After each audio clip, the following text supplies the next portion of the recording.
where should we start? Let's look at a question involving a triangle. I think that's a good place to begin. So the one I'm going to do is version 17. And we have a point P with coordinates next that fella. We'll have a second one called 4, 1, -6. And the third one called 8, -1, -7. And we're being asked to us one specific question. Is this a right angle triangle?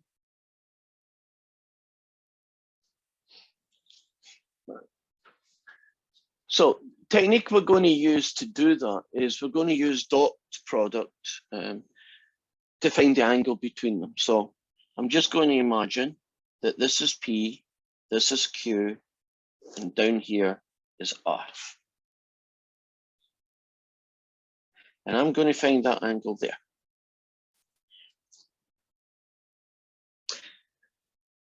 And then I guess I'll find this angle. And then I guess I'll find this angle. Okay. But that would work. And if one of these three angles was 90 degrees, wouldn't I stop looking because the answer would be yes, it's right angled. And if that one wasn't 90 and then I found this one and it wasn't 90, couldn't I add them together and take it away from 180 and figure out what the third one is? And if that wasn't 90, it would be right angled. And that is a totally valid process, but I am not going to do that. I am going to find the vector PQ. Let's do that one first. 4 take away 3, 1 take away -2, -6 take away -4. Do you see how quick it is if you just do second takeaway first? Right. I'm also going to do PR. So 8 take away 3 is 5, -1 take away -2 is 1, and -7 take away that guy is 3. And then lastly, I'm going to do QR. -3? Thank you. And QR is going to be 8 take away that guy's 4, -1 take away that guy's -2, -7 take away that guy is -1. Now, if this triangle is right angled, one of the following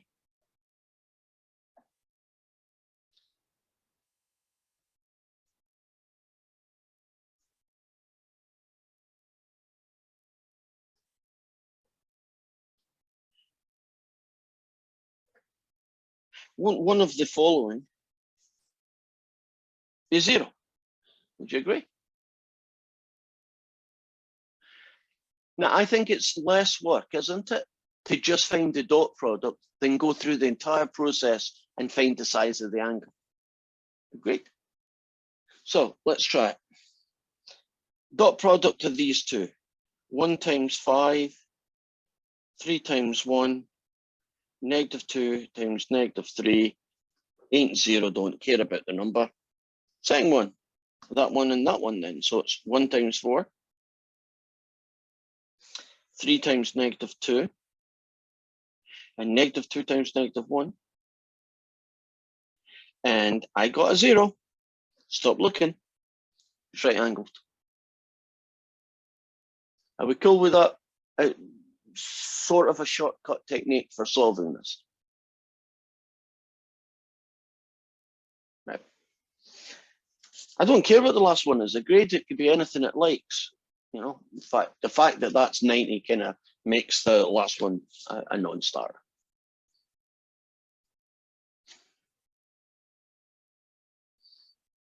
Let's see if I can. I'm trying to find geometric questions because they're all kind of one-off. Actually, 16 is very similar to 17, so I'm not doing that. See if I work backwards. Anything interesting here? Okay.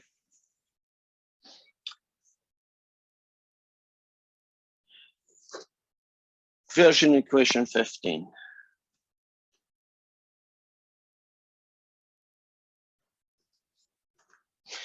you're going to be given two vectors, and you're going to be given a choice. Oh, good, they're using orthogonal.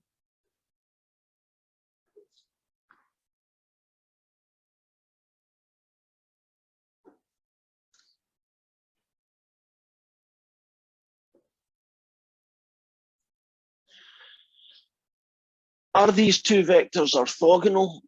Are these two vectors parallel, or are they neither, right? That's our choices, right? You can be orthogonal, you can be parallel, or none of the two, right? None of the above two. Lots of different ways to do this. Any suggestions for how you might want to do it with the least amount of work? We could start with the dot product. Good place to begin. Suppose the dot product ends up being 0, because it could be. Then conclusion, orthogonal, right? Molly's forgetting that I can hear her now. That would work. I would do that. Suppose you do the dot product, but unfortunately it's 14, right? That doesn't mean that, well, it means it ain't that, but it could mean it's this, but it could also mean it's this one, right? How do you separate those two out? How could you tell if it was parallel compared to neither? Because I would do the dot product first, right? And if that didn't work, I'd then move on to plan B. So plan B is, how do I tell if it's parallel or not? Is it unit vector? No.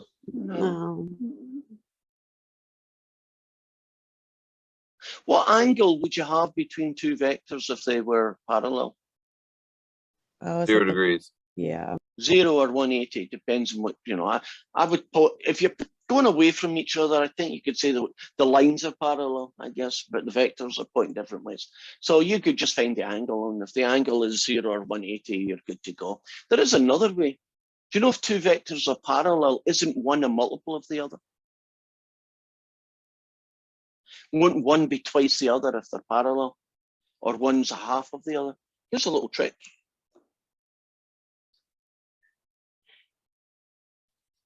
Divide corresponding values, right? The X component divides, the Y component divides, and the Z components divide. Would you agree that these two fractions are not the same fraction? And because they're not the same fraction, it's neither. So what would a parallel look like? Right, we're trying to avoid doing too much work, because if you wanted to find the angle between them, wouldn't you have to do quite a lot of work before you found out it was 0, right? I mean, you could do it. I'm not saying it's wrong. I'm just trying to find an efficient way of doing it. So imagine I had two vectors. I'll call this one 2, 6, -10. And I have another vector v, and it's 1, 3, -5. These two are parallel. If you divide corresponding components and you get the same number, doesn't that mean one of them's twice the length of the other? And if you are a multiple of me, aren't you parallel to me? That's the argument I'm using, right? If u is twice v, doesn't that mean u is the same direction as v, just twice as long? So that would be my strategy for checking parallel. Just compare the ratios of the X, Y, and Z components. If the ratios are different, they're not parallel. If the ratios are the same, they are parallel. And to check orthogonal, just do the dot product. And if it's 0, it's orthogonal. Right. Are we good with that as a method? I guess if you just don't like lots of special cases, couldn't you just find the angles all the time? And if it's 90, it's orthogonal. If it's 0, it's parallel. That would take more work, but it is doable.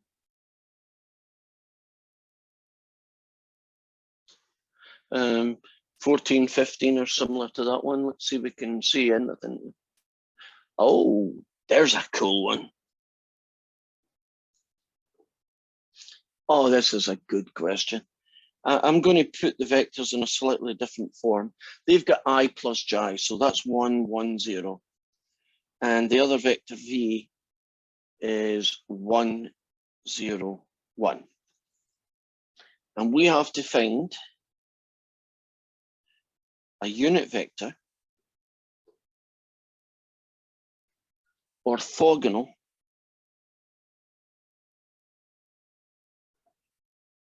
to both these vectors. I love puzzle questions, because puzzle questions are like one-off questions, right? You only get like, each one's unique in its own little way. We have to find a unit vector that is basically right perpendicular to both these vectors. Any suggestions about how to start? Oh, let's call this vector W. And since I don't know who it is, let's call it ABC, right? So our job is to find out what numbers A, B, and C are, right? Any suggestions where to begin?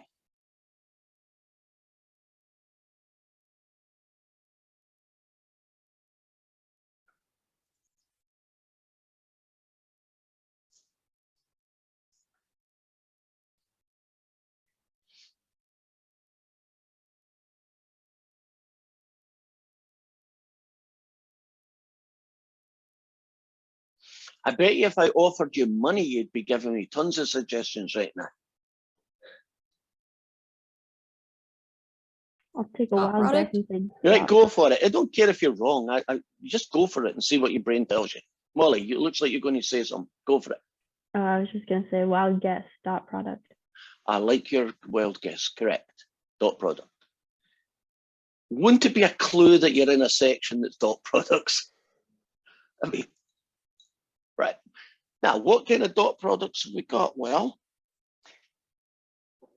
shouldn't those two guys be 0? Because isn't U and W orthogonal?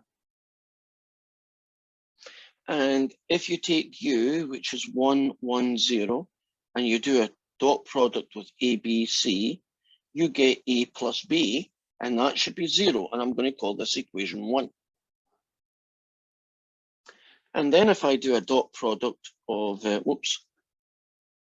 of V and W, right, the other one, we get 1, 0, 1 dot product with A, B, C. And that becomes A plus C equals 0, and I'm going to call that equation 2. Hey, we're beginning to create some equations with the A, B's, and C's in it, right? We know that A plus B is 0, and the A plus C is 0. Now, the only thing that we haven't kind of used yet is this. Don't we know that this vector is a unit vector? Doesn't that mean that its length is 1? So what does that tell us? Well, the magnitude of vector W is the square root of its components. And since it's a unit vector, that is 1.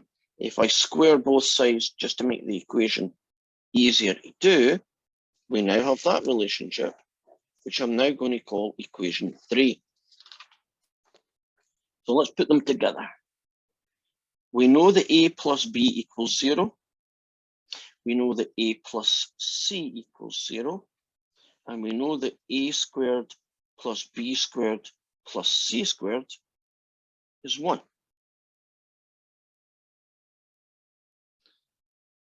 Now, there's a rule in math that says if you have 3 equations and 3 variables, it's solvable. Right? In other words, you can get a number for A, B, and C, typically, right? Now, this one is right out left field. Go for it. Tell me anything you could do right now to get closer to the answer. If you make A plus B equal to A plus C. Oh, I like that. And what does that tell you? Doesn't that tell you that B equals C? Yeah. Yeah, okay. So if you join those guys together, B is equal to C. Okay. So if B is equal to C, couldn't I use it here and just say that it's the same thing as A squared plus 2B squared is 1? Would you agree? Okay, we're getting closer, aren't we? Anything else? We need to get rid of one more letter, don't we? We need to turn an A into a B or a B into an A, right? That's kind of what we have to I do would here. solve for A in the bottom one because it looks the simplest. Which bottom one are we talking about here? No, keep going. Oh, yeah, you can do that one on the top too. Yeah, okay, so if we rearrange this one, then won't A be negative B? Would you agree? Which means that this can be negative B squared plus 2B squared equals 1. Negative B times itself is just B squared. And now we have that guy. I have And we another know how- question. Yes. Could you also say that B and C are equal because you can see that A equals negative B and A also equals negative C? Yeah, you could go with different permutations and you'd get similar looking results. In fact, if you did different combinations, you could also prove that 3A squared is 1 and that 3C squared is 1, right? You'd different routes, but that's where you'd end up. Now, in this case then, would you agree that B squared is a third? And would you also agree then that if you take the square root of that, you get plus or minus a third?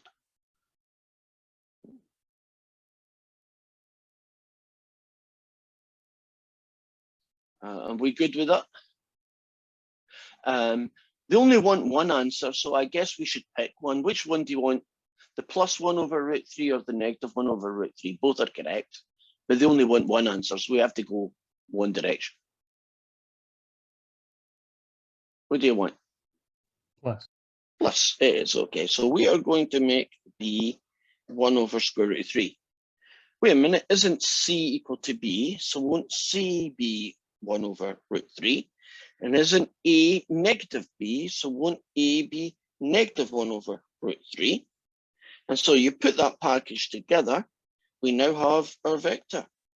It is negative 1 over root 3, 1 over root 3, 1 over root 3, and you can make it look pretty if you want. Wasn't that a cool question?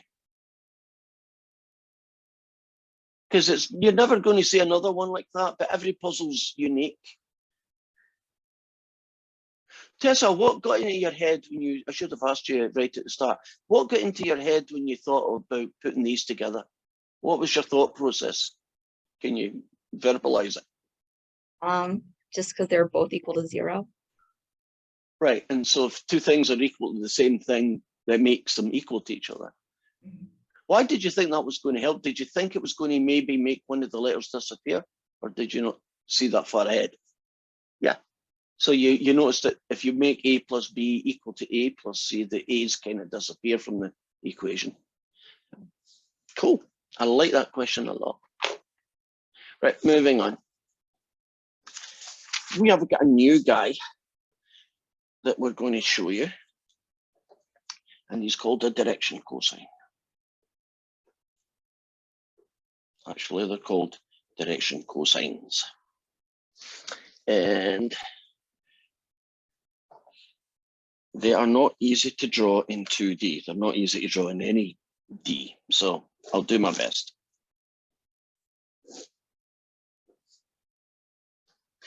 I want you to imagine that we have a vector and we're actually going to center it on the origin to make life easy.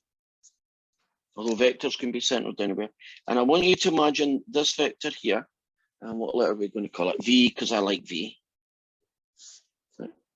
And I'm going to call it V1, V2, and V3, right? We're comfortable with that. Now, this vector is really in 3D. So it's like sticking out, something like that. Now, there are 3 angles that vector makes.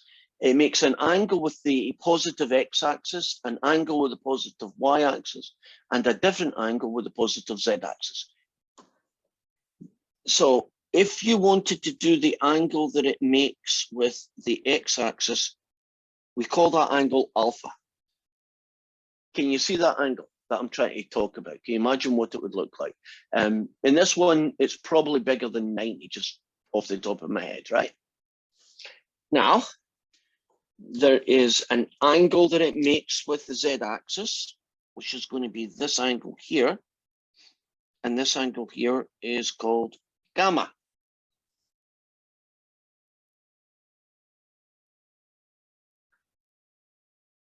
And I'm not going to draw the next one because the picture's already getting ugly. Would you agree? It's kind of hard. But can you imagine that it also makes an angle with the y-axis, and that is called beta. So the direction cosines are called alpha, beta, and gamma. Alpha, beta, and gamma. Right, can I pick on you? Molly, say the middle letter. Beta. You did, didn't you? Will, say the middle letter. Beta. Tessa, say the last letter. Gamma. Will you tell me why in bloody earth do Americans not even know how to say Greek letters of the alphabet? It ain't even your own language. It's beta, not beta. It's theta, not theta. It's a masculine sound. It's a guy sound, right? It's like beta. So where's all this beta coming from? How do you do that? How do you manage to screw up someone else's language? Because we actually know how to pronounce E's. You think? You know, the language I speak was mine before it was yours, so you're wrong and I'm right. Ah, you had a hard one arguing against that one, Will, right? So if I tell you it's beta, and it's still Z. And now I've got my grumple worth. I feel so much better, even if you lot don't. So back to the question. How do we find the sizes of these angles, right? You know, is it 32 degrees? Is it 180? Well, here is the formula. It's given in terms of cosines, hence the name direction cosines. The cosine of alpha is described as being V over the magnitude of V. The cosine of beta is V2 over that guy. And the cosine of gamma is V3 over the magnitude that guy.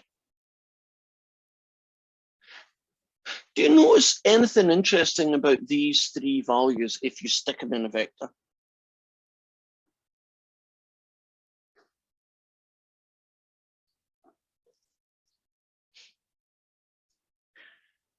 What would this vector be?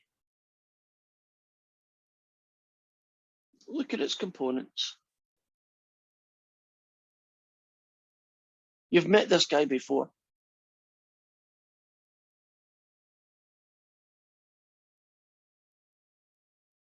Is it unit vector? It is. So the unit vector is actually your direction cosines. At least the cosines of them, right? Now, if you want to find the angle, don't you just take the inverse cosine of these? So if you know what the unit vector is, right, these three guys here, if you take the inverse cosine of them, won't you get the angles for alpha, beta, and gamma? So let's do that. Let's have a random vector V.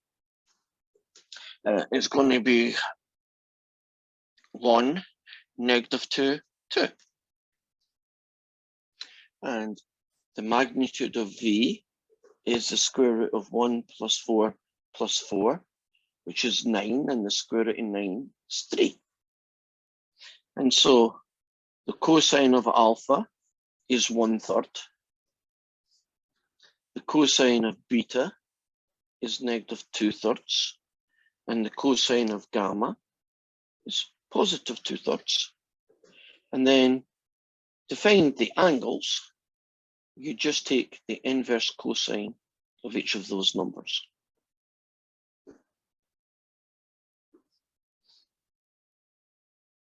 So what that tells me is that a unit vector isn't just a vector that's parallel to the original and it's 1 unit long.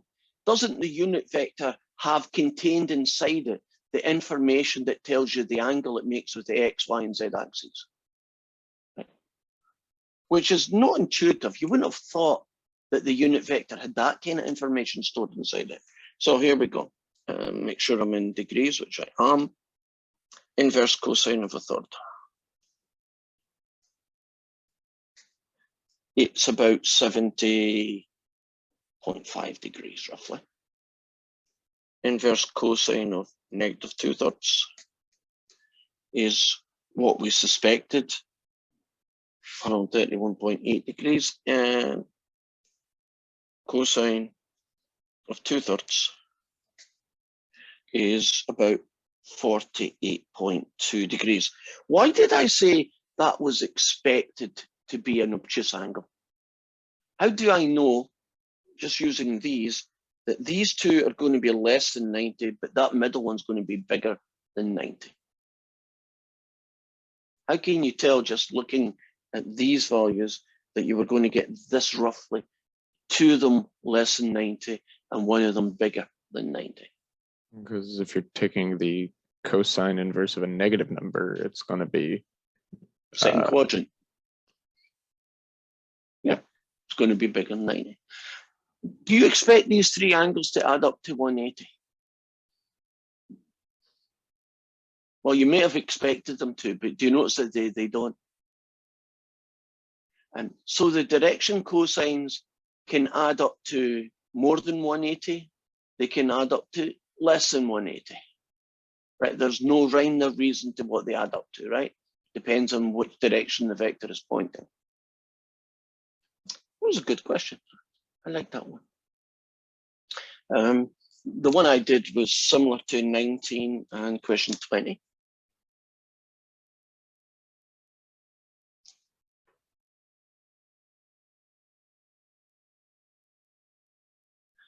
Let's try the next fella, which is another puzzle one. And in question 21, there's my vector, where c is greater than 0. Evidently, that's important. And we are going to find the direction cosines first, and then the size of the angles afterwards.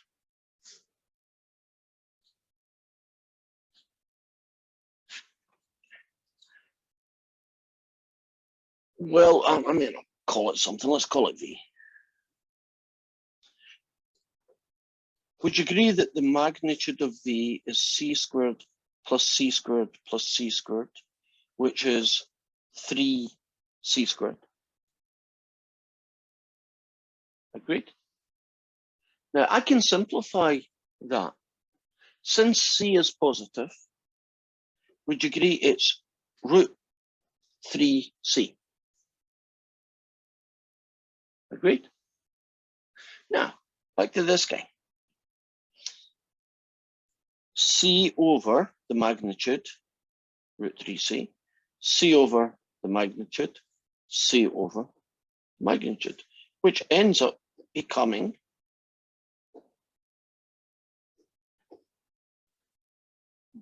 that guy. And can you trust me that once you know one, you know all three?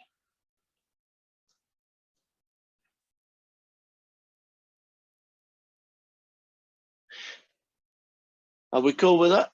Now, couldn't you have done C minus CC just to be a little bit different? It would have looked very similar in the working. The middle one would have changed, of course, because that would have been negative 1 over root 3, and that would have gave you 125.3 degrees.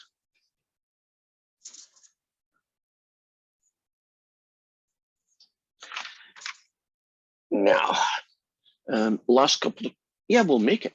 The last couple of questions. Question 22.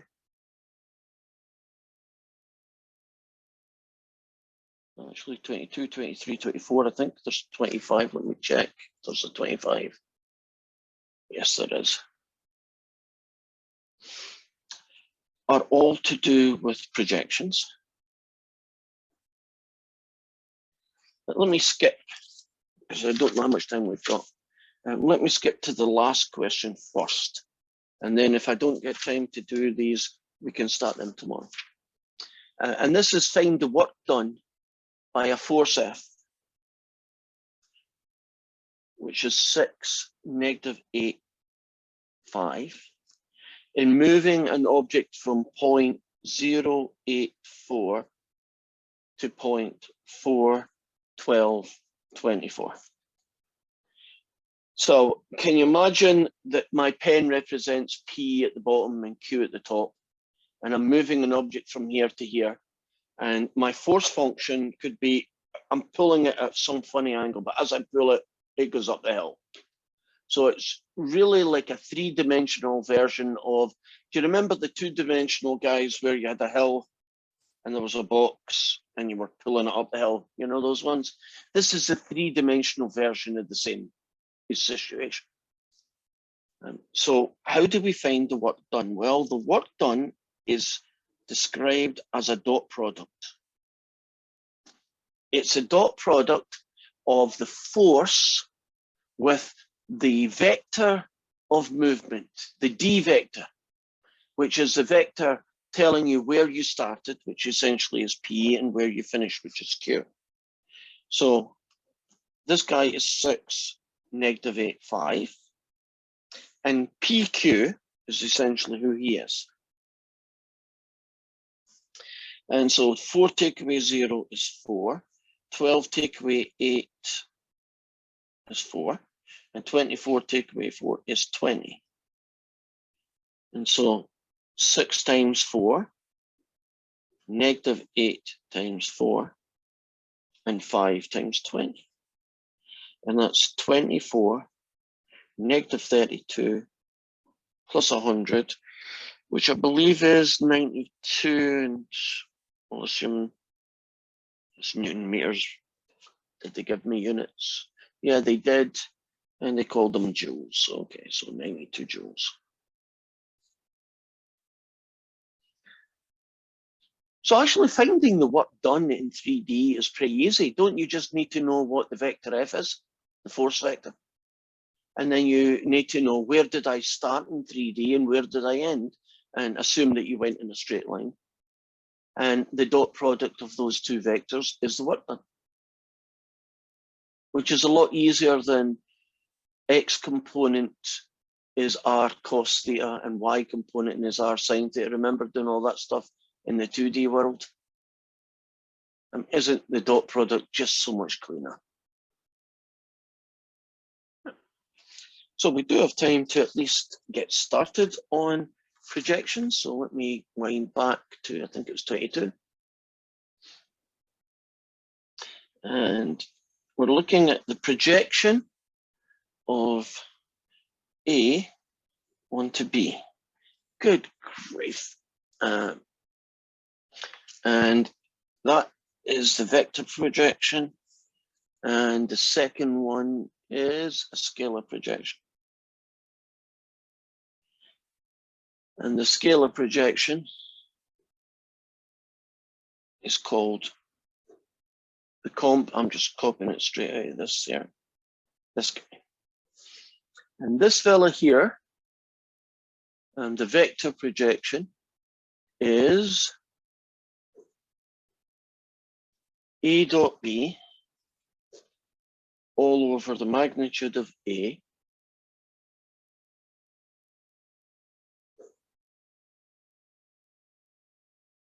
I'm just copying this formula down, by the way. I do not memorize that. That guy. And this fella here is A dot B over that. So you just need to know what these formulas are, And if you tell me who A and B is, I'll tell you what the vector projection is, and I'll tell you what the scalar projection is. Now, if you look really carefully, isn't the vector projection a vector? And isn't this a number?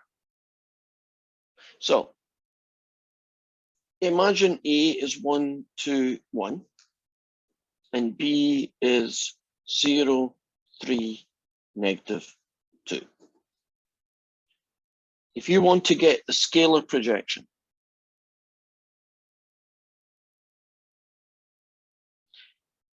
just think of these as plug and chug formulas, right? Once I've done this, I'll try and show you what they look like in visual, right? What you're actually finding. But right now, the scalar projection is simply just the dot product of A and B divided by the magnitude of A. So this is the scalar projection of A onto B, and it's called, for some reason, that guy. Right, the dot product, that's 1 times 0, 2 times 3, and 1 times -2. And this guy is 4, 5, 6, square root of 6 long. And so what do you get? You get 6, take away 4, you get 4 over root 6, which I'll now make pretty as 4 root 6 over 6, which is 2 root 6 over 3. Okay, I zoomed through that, but would you agree that's just plug and chug?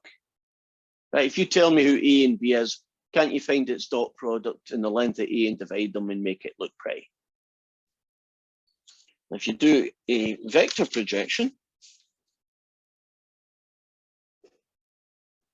formula is A dot B over A over A. And what you got here, I already know because it's this guy. So I'm just going to copy that number. And then it's the vector A, which is 1, 2, 1. And it's going to be divided by this. So that's essentially the unit vector A. And A is, I had it somewhere, root 6.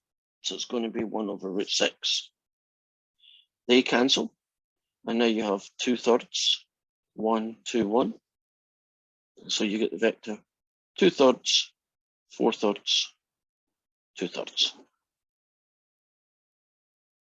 Now, what the heck is a vector projection of a guy looking like? I want you to imagine you've got vector A, and we'll have them at the same point. We've got another vector here. I'm going to call this vector B. So can you imagine 2 pens in 3 dimensions? Right, like this. Well, like this, right? If you take this guy here at this tip, can you imagine that there is a projection to here in such a way that that is a right angle? Can you imagine doing that? What you've now got, actually I've got my vectors the wrong way around because it's A onto B, not B onto A. But there we go. Can you see this vector here? That guy there? That green guy is the projection. That's the projection of B onto A. It's just that fella there. Now, in this particular case, do you see it's 2/3 of A? I have no idea why an engineer would ever want to find a vector projection of one vector onto another, unless there's some kind of physics reason for doing it. As far as I'm concerned, it's just an ugly formula that I plug things into. Has anybody ever found a reason to find projections of one vector onto another? Enlighten me. Why do you even want to do it? Because the only reason it's here is because engineers use it. I wouldn't do it otherwise. It could be like shadows and heat, maybe. Ooh. Like heat's effect on a building. That's my conjecture. As good a reason as any. So no one yet has done a projection. Well, you know what's going to happen. 3 years from now, you're going to be at university doing your engineering degree, and suddenly your professor's going to say, well, to solve this problem, what we do is we take this force vector and we project it onto this other vector, and that's going to help us solve whatever the problem is. And then you're going to say, oh, so that's why we wanted to do that. But until that day happens, aren't we just going to have to agree that it's a plug and chug formula and call it good? And for